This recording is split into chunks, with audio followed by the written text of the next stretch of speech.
The summer of 2016 started like any other for six friends who thought they had life figured out. Blake Morrison, 28 and always the one with the biggest ideas, had been planning this for months. His girlfriend Sage, a paramedic with steady hands and an even steadier mind, thought the whole thing was crazy but went along anyway. Zane kept his camera rolling constantly, documenting everything because he believed their story would be worth telling. Cole made jokes to cover his nervousness while Ivy questioned every decision they made. Nova just wanted the rush, the kind of adventure that made her feel alive.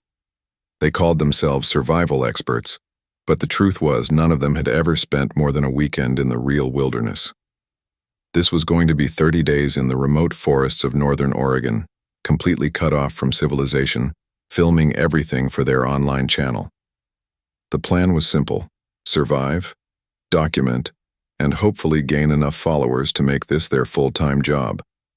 What they didn't know was that someone had been watching them plan this trip for weeks, someone who had very different ideas about how their adventure should end. The first sign of trouble came before they even reached their campsite.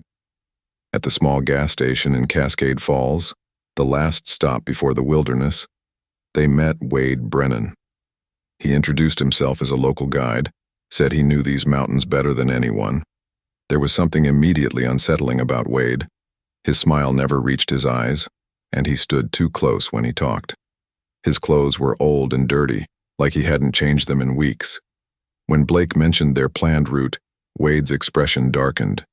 He said the area they chose was dangerous, that people had gone missing there before, but the way he said it felt more like a threat than a warning. Sage noticed how Wade kept staring at her, making her skin crawl. Zane tried to film their conversation, but Wade grabbed the camera and told him to stop recording. The aggression in his voice made everyone uncomfortable.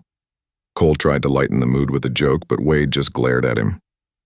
When Ivy asked Wade for specific details about the dangers, he became evasive and angry. Nova told him they could handle themselves, which made Wade laugh in a way that sent chills down their spines. Wade insisted on showing them a different route, one he claimed was safer. He pulled out a hand-drawn map covered in strange markings and symbols. The paper looked old and stained, and his handwriting was barely readable. When Blake politely declined and said they had already planned their route, Wade's friendly mask slipped completely. He grabbed Blake's arm hard enough to leave marks and said they were making a big mistake. The group exchanged worried looks as Wade's behavior became increasingly erratic. He muttered under his breath about disrespectful outsiders and how the mountains didn't forgive fools. Sage tried to defuse the situation by thanking him for his concern, but Wade cut her off and said she had no idea what she was talking about.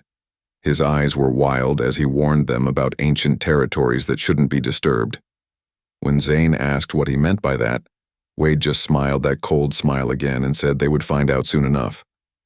The encounter lasted less than 10 minutes, but it left everyone feeling disturbed. As they drove away, they could see Wade watching them through the gas station window, his face pressed against the glass like a predator studying its prey.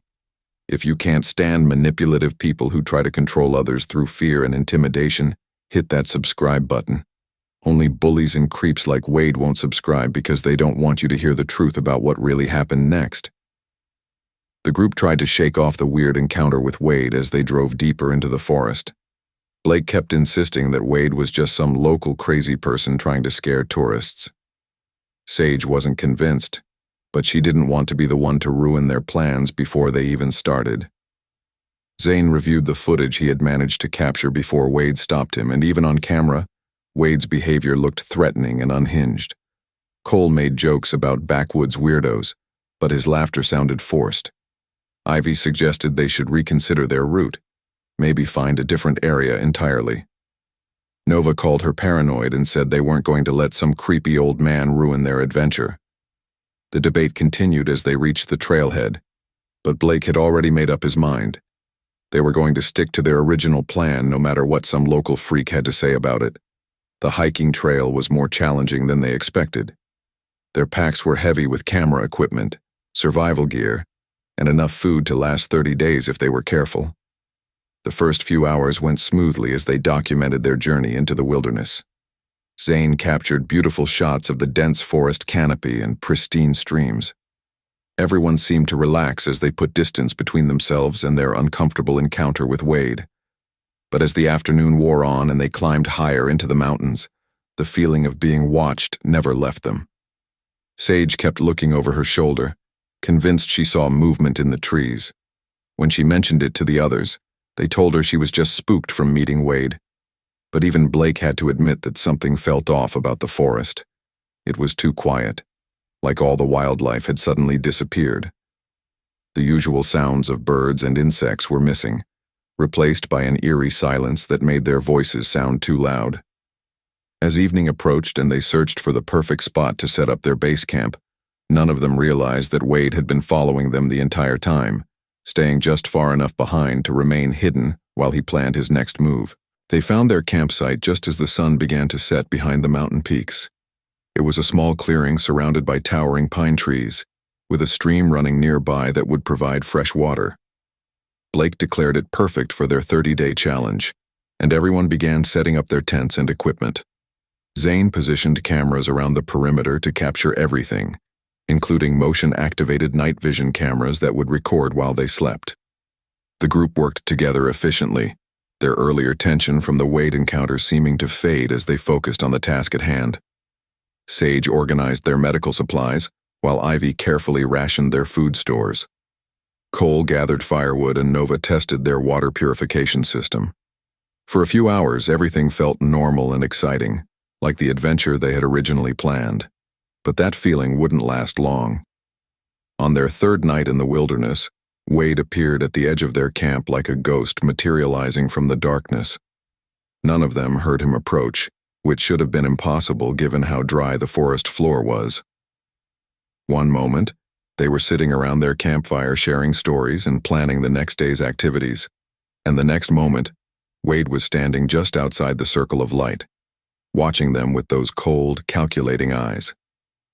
His sudden appearance startled everyone so badly that Cole dropped his coffee mug, the sound of metal hitting rock echoing through the silent forest. Wade stepped into the firelight without invitation, carrying a large backpack and wearing the same dirty clothes from their first encounter. His smile was even more unsettling in the flickering shadows, and when he spoke, his voice had a mocking tone that made everyone's skin crawl. Wade said he had brought them supplies as a peace offering, claiming he felt bad about their earlier misunderstanding. But there was nothing apologetic about his behavior as he dumped canned food and bottled water near their fire. He moved around their camp like he owned it, examining their equipment and making comments about how expensive everything looked. When Sage politely thanked him for the supplies but suggested he should leave, Wade laughed and said he was just being neighborly. His presence felt like a violation, an invasion of the safe space they had created for themselves. Zane tried to discreetly start recording, but Wade noticed immediately and told him to put the camera away unless he wanted it broken. The threat in his voice was unmistakable, and Zane reluctantly complied. Wade then suggested they should move their camp further north, to an area he claimed was much better for long-term survival. He described a hidden valley with better water sources and more game, but something about the way he talked about it felt wrong. Blake firmly declined Wade's suggestion and told him they were staying put. The change in Wade's demeanor was instant and terrifying. His fake friendliness disappeared completely, replaced by barely controlled rage. He stepped closer to Blake, invading his personal space, and said they were making a serious mistake by not listening to him. His voice dropped to a menacing whisper as he warned them about the consequences of disrespecting the land and its guardians. When Blake stood his ground and repeated that they weren't moving, Wade's hands clenched into fists. For a moment, it looked like he might actually attack Blake right there in front of everyone. Nova jumped to her feet, ready to defend her friend, but Wade just smiled that horrible smile and told her to sit down before she got hurt. The threat was clear to everyone around the fire. Ivy tried to de-escalate the situation by asking Wade about his experience in these mountains, hoping to distract him from his confrontation with Blake. But Wade turned his attention to her with laser focus, studying her face in a way that made her deeply uncomfortable. He said he had been living in these mountains longer than any of them had been alive, that he knew every tree, every rock, every hiding place. The way he emphasized hiding places sent chills through the group. When Cole nervously asked if there were dangerous animals in the area, Wade laughed again and said the mountains had their own ways of dealing with people who didn't belong. He looked directly at each of them as he spoke, like he was memorizing their faces for some future purpose. Sage felt sick to her stomach as Wade's gaze lingered on her, his eyes traveling up and down her body in a way that made her want to hide. If you believe people like Wade who threaten and intimidate others deserve to be exposed, smash that like button. Anyone who supports bullies and predators won't like this video because they don't want their behavior called out. Wade finally left their camp after what felt like hours, but was probably only 30 minutes. He shouldered his backpack and walked backward into the darkness, never taking his eyes off them until the forest swallowed him completely. But before disappearing, he made one final comment that would haunt them for the rest of their time in the wilderness. He said the mountains were watching them now, and that they would regret not accepting his guidance. His voice carried through the trees long after his figure vanished, like an echo that refused to die. The group sat in stunned silence around their dying fire, each of them processing what had just happened. None of them wanted to admit how scared they were, but Wade's visit had changed everything about their adventure. Sleep came hard that night for everyone except Nova, who insisted on taking first watch. She sat by the dying embers of their fire with one of Zane's cameras, recording her thoughts about Wade's disturbing visit. In a whispered monologue, she described how wrong everything felt about the man, how his presence seemed to poison the very air around their camp. She talked about the way he looked at Sage, the barely concealed violence in his movements, and the genuine fear she saw in everyone's eyes. What Nova didn't know was that Wade hadn't actually left.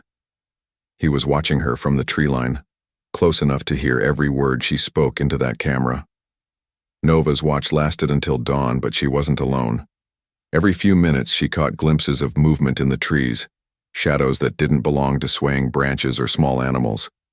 She kept the camera rolling, documenting everything she saw and heard.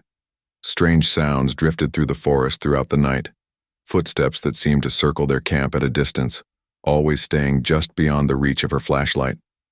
Twice she heard what sounded like whistling, a haunting melody that made her blood run cold. When she woke Blake for his turn at watch, her hands were shaking, and her voice was barely a whisper. She told him about the sounds and the movement, but Blake was still half asleep and suggested it was probably just wildlife. Nova knew better. She had spent enough time outdoors to recognize the difference between animal sounds and something much more sinister. The next few days brought a routine that felt increasingly fragile. The group tried to focus on their survival challenge, documenting their attempts to build better shelter, find food, and purify water. But Wade's presence hung over everything they did like a dark cloud. He appeared at random times, always when they least expected him, always bringing that same unsettling energy that made everyone want to pack up and leave immediately. Sometimes he would emerge from the forest claiming to check on their progress. Other times he would simply stand at the edge of their camp and watch them work. His visits never followed any pattern, which made them even more disturbing. The group never knew when they would turn around and find him standing there with that cold smile and those calculating eyes. During one particularly unsettling encounter, Wade brought them fresh fish that he claimed to have caught in a nearby stream. But when Sage examined the fish, she noticed they had been dead for several days and were beginning to rot. The smell was nauseating, and flies buzzed around the decomposing flesh. When she pointed this out to Wade, he became defensive and angry, insisting the fish were perfectly fresh. His reaction was so disproportionate to the situation that it became clear he was either delusional or deliberately trying to poison them. Blake threw the rotting fish into the forest, which sent Wade into a rage. He screamed about disrespect and ingratitude, his face turning red as he gestured wildly with his hands. For a moment, everyone thought he might become physically violent, but instead he stormed off into the trees while muttering threats under his breath. The psychological pressure of Wade's constant presence began wearing on everyone's nerves. Cole stopped making jokes and became withdrawn and jumpy. Ivy questioned every decision they made, constantly suggesting they should abandon the challenge and hike back to civilization.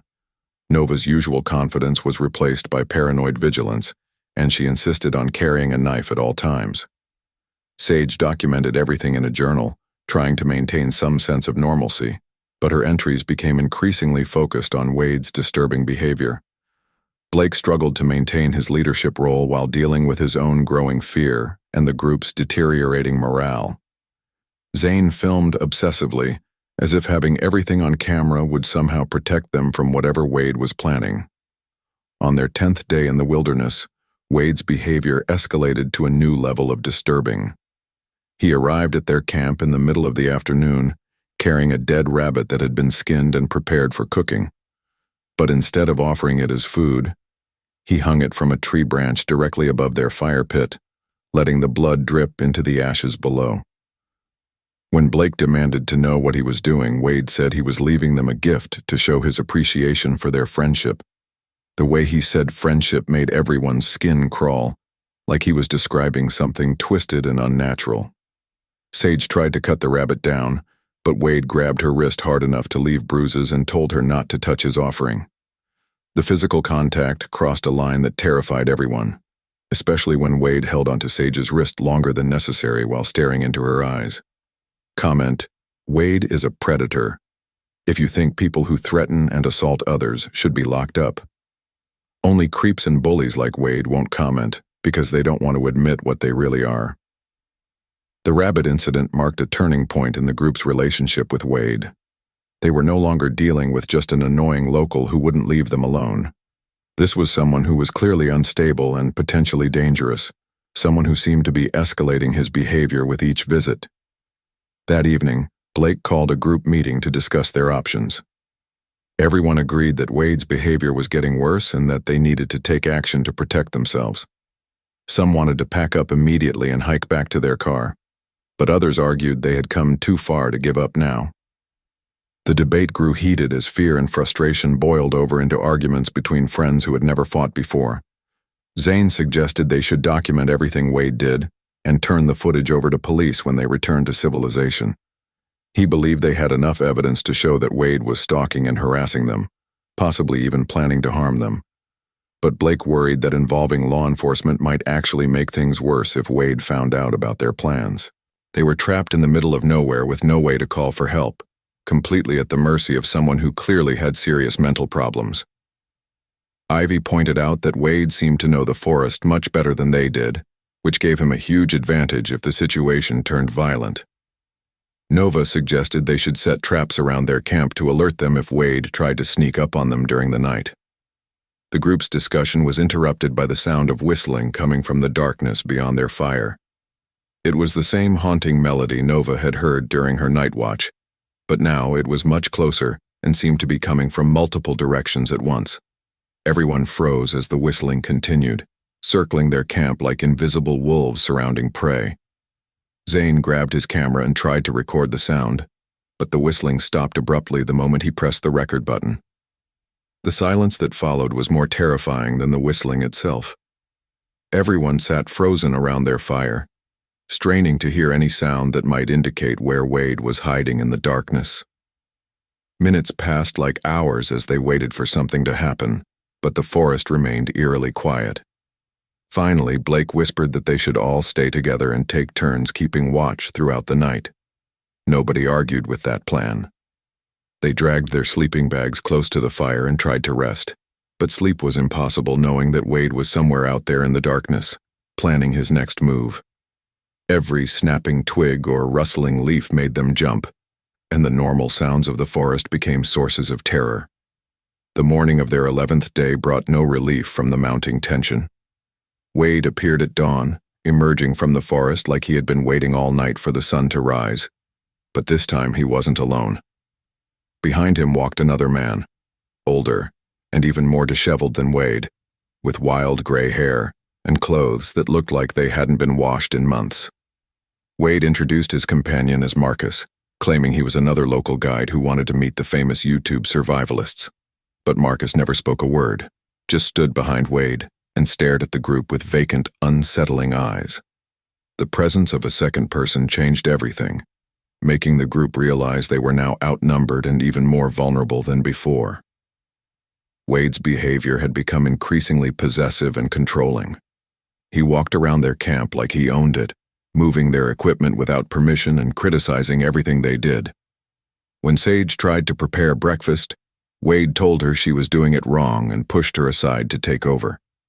His hands lingered on her shoulders longer than necessary, and when Blake protested, Wade's companion Marcus stepped forward menacingly. The implied threat was clear to everyone present. Wade had brought backup, and the balance of power had shifted dramatically in his favor. Cole tried to lighten the mood with a nervous joke, but Wade just glared at him and told him to shut up unless he wanted to learn some respect the hard way.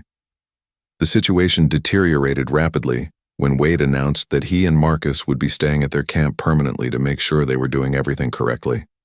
He said they were clearly too inexperienced to survive on their own and needed proper guidance from people who understood the mountains. When Blake firmly told Wade that he and Marcus needed to leave immediately, Wade laughed and asked what Blake planned to do about it. The challenge in his voice was unmistakable, and Marcus moved closer to Blake in a way that made everyone fear violence was about to erupt. Ivy tried to step between them, but Wade grabbed her arm and pulled her back, telling her to stay out of men's business. Zane had been discreetly filming the confrontation from behind a tree, but Wade spotted the camera and his rage exploded. He charged at Zane, screaming about privacy and respect, and knocked the camera from his hands. The expensive equipment hit a rock and shattered, pieces of plastic and metal scattering across the ground.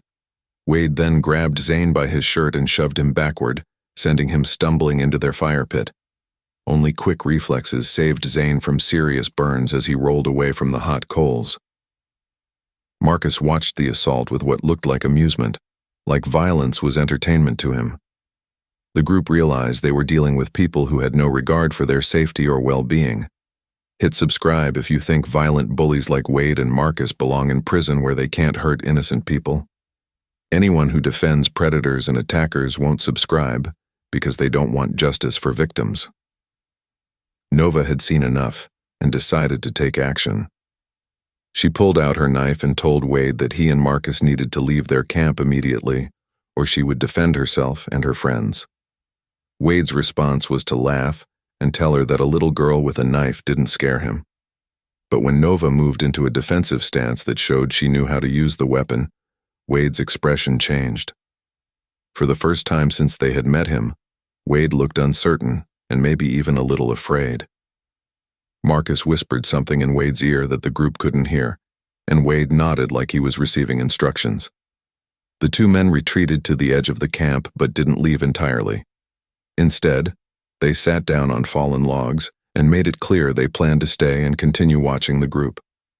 Wade pulled out his own knife, much larger than Nova's, and began cleaning his fingernails with the blade while staring directly at her. The gesture was obviously meant to intimidate, and it worked. Everyone understood that the situation had moved beyond harassment into genuine physical danger.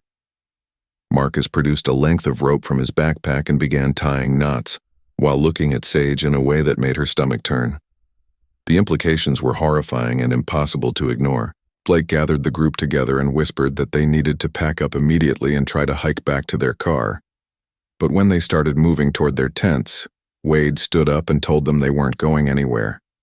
He said the mountains had claimed them now, and that leaving would be disrespectful to the ancient spirits that protected this land. His words made no sense, but the threat behind them was crystal clear. Marcus fingered his rope and smiled for the first time since arriving, revealing teeth that were stained and broken. The group realized they were trapped with two dangerous men who clearly had no intention of letting them leave the wilderness alive. As darkness fell on their 11th night, Wade and Marcus built their own fire just outside the group's camp. They sat around it talking in low voices and occasionally laughing in ways that sent chills through everyone listening. The group huddled together in their tents, afraid to sleep and afraid to stay awake. The night stretched endlessly as Wade and Marcus took turns keeping watch over the group's camp. Every few hours, one of them would walk the perimeter of the clearing, their footsteps deliberately loud on the dry forest floor. They wanted the group to know they were being watched, that escape was impossible. Sage tried to use her satellite messenger to call for help, but when she pulled it from her pack, she discovered the antenna had been cut clean off. Someone had sabotaged their only means of communication with the outside world.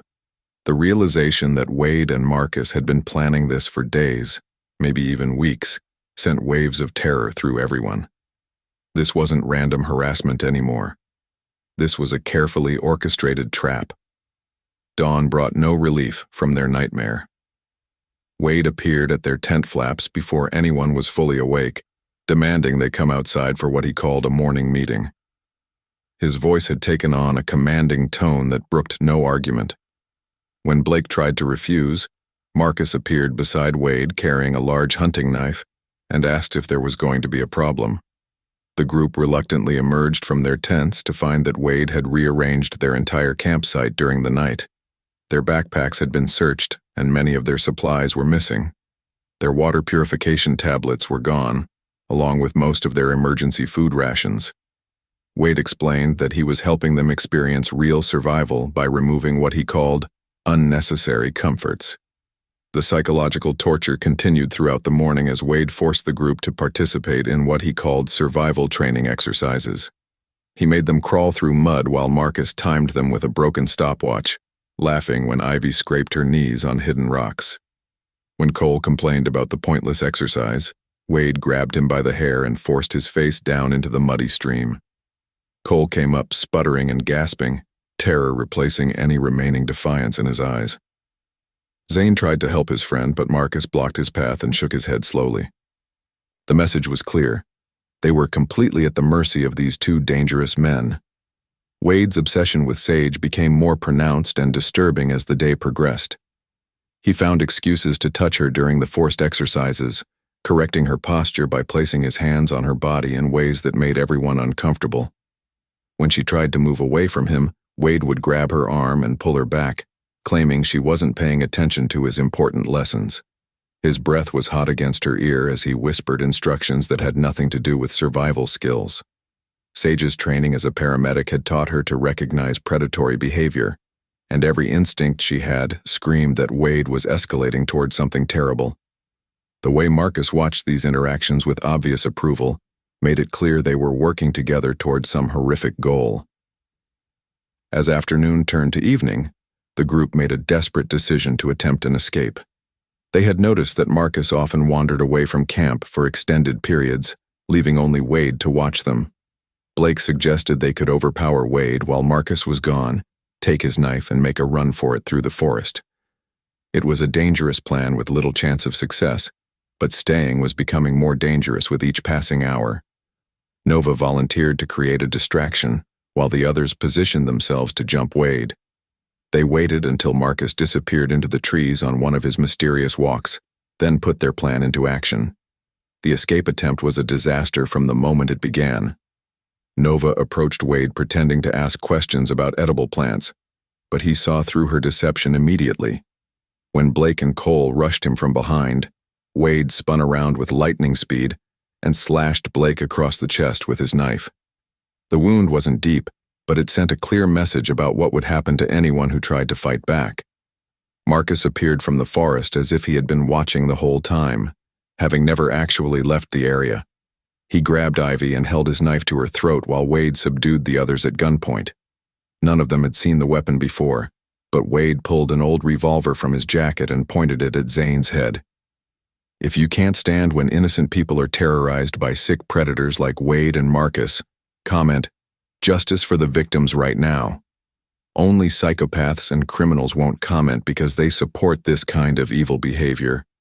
The failed escape attempt changed everything about their situation. Wade was no longer pretending to be a helpful guide with strange ideas about survival training. The mask had come off completely, revealing someone who clearly intended to harm them all. He tied their hands behind their backs with rope that Marcus had been preparing, leaving them helpless and completely dependent on their captor's mercy. The rope was rough and cut into their wrists, but any complaint was met with threats of worse treatment. Wade seemed to enjoy their discomfort, checking the knots frequently and tightening them whenever someone tried to get comfortable. Marcus revealed that he could speak after all.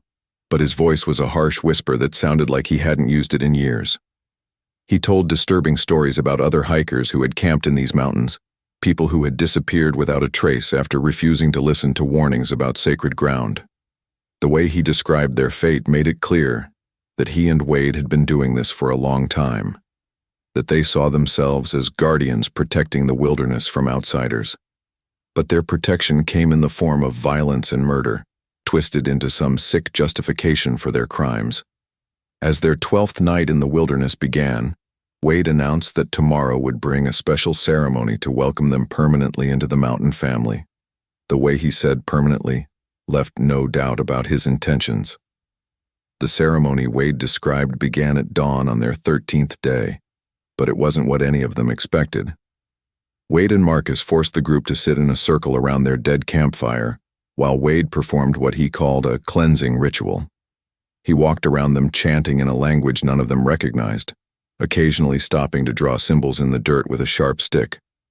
Marcus stood guard with his knife visible, making sure nobody tried to run or resist. The symbols Wade drew looked ancient and disturbing, like something from a nightmare rather than any real cultural tradition. When Sage asked what the symbols meant, Wade slapped her across the face and told her that outsiders didn't deserve explanations. The ritual continued for hours as Wade became increasingly agitated and unstable. He talked about the mountains choosing him as their protector, about his sacred duty to prevent contamination by people who didn't understand the old ways. But his rambling speeches revealed someone who was completely detached from reality, someone who had convinced himself that murder was a religious calling. Marcus nodded along with everything Wade said, occasionally adding his own twisted observations about the sanctity of the wilderness. It became clear that these two men had been living in isolation for so long that they had created their own insane belief system to justify their crimes. During the afternoon, Wade announced that the ceremony required a sacrifice to appease the mountain spirits. He looked directly at Sage as he spoke, making his intentions clear to everyone present. The group tried desperately to reason with him, to convince him that killing innocent people wouldn't accomplish anything except landing him in prison for the rest of his life. But Wade just laughed and said the mountains would protect him from any consequences.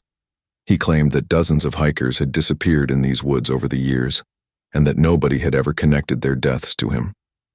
Marcus confirmed this with sick pride, describing how they had perfected their methods through years of practice. The final hours of their ordeal were captured on Zane's backup camera, a small device he had hidden in his backpack that Wade and Marcus never discovered. The footage shows the group's growing desperation as they realized that Wade and Marcus were serious about their murderous plans. Blake tried one last time to negotiate their release, offering money and promising they would never tell anyone about what happened in the mountains. But Wade was beyond reason, lost in his delusions about spiritual duty and mountain justice. Marcus seemed to enjoy watching their terror, feeding off their fear like some kind of predatory animal. As evening approached, strange things began happening around their camp that even Wade and Marcus couldn't explain. The temperature dropped suddenly, causing their breath to become visible despite the warm summer weather. Animals that had been absent from the area for days suddenly appeared at the edge of the clearing, watching the humans with unusual intensity. A thick fog rolled in from nowhere, reducing visibility to just a few feet in any direction. Wade interpreted these phenomena as signs that the mountain spirits approved of his planned sacrifice, but Marcus looked increasingly nervous about the supernatural atmosphere surrounding them. Hit subscribe if you believe murderers like Wade and Marcus deserve to face justice for terrorizing innocent people. Only evil supporters and violence lovers won't subscribe because they want more victims to suffer. The fog grew thicker as darkness fell, creating an otherworldly atmosphere that seemed to affect everyone's perception of reality. Sounds became muffled and distorted, making it difficult to tell where voices were coming from. The group's cameras malfunctioned repeatedly, capturing strange lights and shadows that didn't correspond to anything visible to the naked eye. Even Wade seemed unsettled by the bizarre conditions, though he continued to insist that everything was proceeding according to the mountain's plan. The last clear footage from that night shows Wade preparing his knife while Marcus held Sage against her will. But then something happened that changed everything. The fog suddenly swirled around Wade and Marcus with impossible speed, and their confident voices turned to screams of confusion and terror. The camera captured brief glimpses of the two men being pulled into the darkness by forces that couldn't be seen or understood. Their screams echoed through the forest for several minutes before cutting off abruptly, leaving only the sound of wind through the trees. When the fog finally cleared at dawn, Wade and Marcus were gone without a trace. The group found themselves alone and unharmed, but their relief was short-lived. The fog had disoriented them completely, and they couldn't determine which direction led back to civilization. Their compass spun wildly and pointed in different directions every few minutes. The forest around them looked different somehow, like the trees had rearranged themselves during the night. Paths that had been clearly marked the day before were nowhere to be found. It was as if the mountain had swallowed Wade and Marcus but decided to keep the group trapped as well, lost in a wilderness that no longer followed normal rules. 3 years later, hunters discovered their abandoned campsite in perfect condition. Everything was exactly where they had left it, preserved as if time had stopped on that final morning. The tents showed no signs of weather damage despite being exposed to 3 full winters. Food inside sealed containers hadn't spoiled or been disturbed by animals. Most disturbing of all, the cameras were still recording, their batteries somehow maintaining power long after they should have died.